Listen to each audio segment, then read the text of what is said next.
თუ გაქვს კომერციული ფართი და გეგმავ მის გაქირავებას, მაშინ ნახე ეს ვიდეო. აქ აგიხსნი თუ რა საგადასახადო ვალდებულებები წარმოგეშობა კომერციული ფართის იჯარით გაცემისას და რას უნდა მიაქციო ყურადღება. მე შოთა ვარ, გამარჯობა. პირველი რაც უნდა იცოდე, არის ის, რომ კომერციული ფართის იჯარით გაცემა იბეგრება საშემოსავლო გადასახადის 20%-იანი განაკვეთით. ამასთან, თუ ასეთი გაქირავებიდან ბოლო 12 თვის განმავლობაში მიღებული შემოსავალი აჭარბებს 100,000 ლარს, უნდა დარეგისტრირდე დამატებული ღირებულების გადასახადის გადამხდელად. დეტალური ინფორმაციის მიღებას კი შეძლებ ვიდეოს აღწერაში არსებულ ბმულზე. განვიხილოთ კომერციული ფართის იჯარით გაცემის ორი მაგალითი. მაგალითი 1. დავუშვათ ხარ ფიზიკური პირი, არ ხარ რეგისტრირებული დამატებული ღირებულების გადასახადის გადამხდელა და ფართს აკირავებ მეწარმე ფიზიკურ პირზე, იურიდიულ პირზე, საწარმოზე ან ორგანიზაციაზე. ასეთ შემთხვევაში საშემოსავლო გადასახადის წყაროსთან დაკავების, დეკლარირებისა და გადახდის ვალდებულება ეკისრება დამქირავებელს. ხოლო შენ, როგორც გამქირავებელს, გეკისრება გაქირავებული ფართის მიწაზე ქონების გადასახადის დეკლარირებისა და გადახდის ვალდებულება. დეტალური ინფორმაციის მიღებას შეძლებ ვიდეოს აღწერაში არსებულ ბმულზე.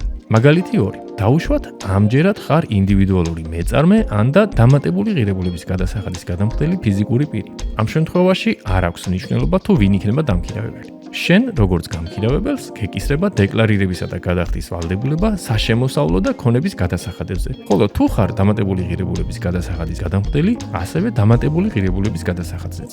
დეკლარაციის წარდგენა და გადასახადის გადახდა რომ შეძლო, საჭიროა გაიარო შემდეგი 5 ნაბიჯი. პირველი, შემოსავლების სამსახურის ავტორიზებულ გვერდზე რეგისტრაცია. თუ ჯერ არ ხარ რეგისტრირებული და არ გაქვს შემოსავლების სამსახურის ავტორიზებული მომხმარებლის გვერდი, რეგისტრაციის გავლას შეძლებ ვიდეოზარის მეშვეობით. ამისათვის საჭიროა შემოსავლების სამსახურის ვებგვერდზე გახსნა ჩანართი ვიდეოზარით მომსახურება და დასახელების შესაბამისად შეავსო გამოტანილი ველები. მეორე, საინფორმაციო ბარათის შევსება. ახლა, როცა უკვე გაქვს შემოსავლების სამსახურის ავტორიზებული გვერდის მომხმარებელი და პაროლი, გაიარე ავტორიზაცია. გახსენი ჩანართი საინფორმაციო ბარათი და დასახელების შესაბამისად შეავსე გამოტანილი ველები. შევსების ინსტრუქცია შეგიძლია გაეცნო ზედა მარჯვენა კუთხეში არსებულ ბმულზე. მესამე, საშემოსავლო გადასახადის დეკლარირება და გადახდა. წელიწადში ერთხელ მომდენო წლის 1 აპრილამდე უნდა წარადგინო საშემოსავლო გადასახადის წლიური დეკლარაცია და ამავე ვადაში გადაიხადო შესაბამისი გადასახადი. მეოთხე, დამატებული ღირებულების გადასახადის დეკლარირება და გადახდა.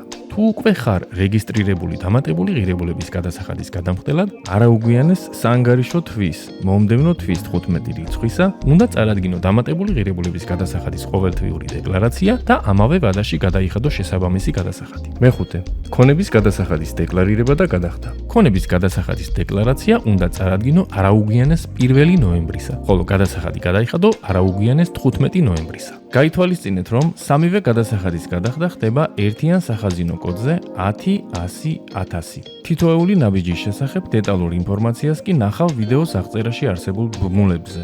ფართის იჯარით გაცემის შემთხვევაში საგადასახადო ვალდებულებების დასადგენად დამატებით შეგიძლია ისარგებლო ასევე შემოსავლების სამსახურის ვებგვერდზე განთავსებული კალკულატორებით. წარმატებებს გისურვებ.